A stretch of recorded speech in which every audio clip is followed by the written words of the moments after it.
Stay with us, this gets deeper. Did you know that some of the earliest and most accurate maps of Africa were drawn by Africans? For centuries, the narrative of African history has been shaped by outsiders, often portraying the continent as a blank slate, ripe for discovery. But the reality is far more complex and fascinating. This is the story of African cartography, a story of sophisticated knowledge, erased histories, and the ongoing effort to reclaim Africa's rightful place on the map. We often think of maps as objective representations of the world, but they are also powerful tools that reflect the perspectives and priorities of those who create them. European maps of Africa, for example, were often designed to serve colonial interests, emphasizing resources and territories while neglecting the complex social and political realities of the continent. But before the arrival of Europeans, African societies had developed their own unique systems of mapping and spatial knowledge. These maps weren't always drawn on paper or parchment. They might be etched into rock, woven into textiles, or even passed down orally through generations. Think of the intricate trade routes that crisscrossed the Sahara Desert, connecting West Africa with the Mediterranean world. These routes were, but here's what they never wanted you to know.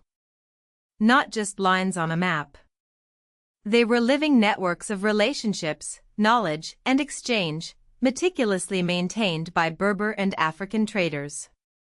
Or consider the sophisticated navigation techniques used by sailors along the East African coast, who relied on their understanding of the stars, winds, and currents to travel vast distances across the Indian Ocean. Even within specific African societies we see map usage. The Kingdom of Congo, for example, had well-defined administrative boundaries. While physical examples are scarce, descriptions from the time indicate an appreciation for accurately defining their territory. The Mali Empire's influence spread over, stay with us, this gets deeper. A large area. Oral traditions and descriptions point to an understanding of the relative locations of important cities and resources, even if a formal map wasn't created. The Dogon people of Mali, famous for their astronomical knowledge, also have a rich understanding of their local geography, reflected in their art and rituals. European colonization had a devastating impact on African cartography. Colonizers often dismissed or suppressed indigenous knowledge systems, replacing them with their own maps and surveys. This led to the erasure of African perspectives and the imposition of a European worldview. These European maps weren't just about documenting territory. They were tools of control. They allowed colonial powers to divide and conquer, to exploit resources, and to impose their own systems of governance.